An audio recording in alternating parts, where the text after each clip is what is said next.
those with good eyes, with bad eyes. যুক্তরাষ্ট্রের রপ্তানির ক্ষেত্রে বাংলাদেশি পণ্যে ৩৫% শুল্ক আরোপের ঘোষণা দিয়েছেন মার্কিন প্রেসিডেন্ট ডোনাল্ড ট্রাম্প। যুক্তরাষ্ট্রের স্থানীয় সময় সোমবার প্রধান উপদেষ্টা ডক্টর মোহাম্মদ ইউনূসকে লেখা এক চিঠিতে ট্রাম্প এ তথ্য জানান, যা আগস্টের শুরু থেকে কার্যকর করা হবে। অধ্যাপক ইউনূসকে লেখা চিঠিতে ট্রাম্প বলেছেন, ২০২৫ সালের ১ আগস্ট থেকে যুক্তরাষ্ট্রে পাঠানো সব বাংলাদেশি পণ্যের উপর ৩৫% শুল্ক বসবে, যা খাতভিত্তিক শুল্কের সঙ্গে আলাদাভাবে যোগ হবে। ট্রাম্প আরও বলেন, মার্কিন পণ্যে বাংলাদেশের বাড়তি শুল্ক, অশুল্ক নীতি ও বাণিজ্য প্রতিবন্ধকতা দূর করতে সিদ্ধান্ত নেওয়া হয়েছে।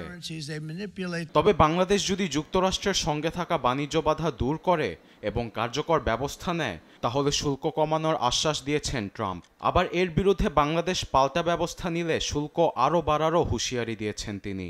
উচ্চ শুল্ক এড়ানোর উদ্দেশ্যে ট্রান্সশিপমেন্টের মাধ্যমে পণ্য পাঠানো হলে সেগুলোর ওপরও সেই উচ্চ শুল্ক আরোপ হবে। সেই সঙ্গে ট্রাম্প আরও বলেন, বাংলাদেশের কোনো কোম্পানি যুক্তরাষ্ট্রে পণ্য উৎপাদন বা তৈরি করার সিদ্ধান্ত নেয়, তাহলে কোনো শুল্ক আরোপ করা হবে না।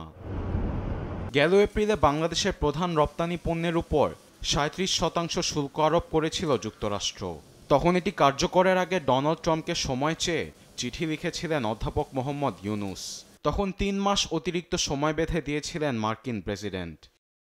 এদিকে বাংলাদেশের পাশাপাশি বিশ্বের আরও ১৪টি দেশে শুল্ক বৃদ্ধির চিঠি পাঠিয়েছেন মার্কিন প্রেসিডেন্ট, যার মধ্যে মালয়েশিয়া, দক্ষিণ আফ্রিকা, থাইল্যান্ড, তিউনেশিয়া, জাপান এবং দক্ষিণ কোরিয়া সহ একাধিক দেশের উপর ২৫ থেকে ৪০% পর্যন্ত শুল্ক আরোপের চিঠি পাঠানো হয়েছে। আরবেদ আফসার, নিউজ ডেস্ক, দেশ টিভি।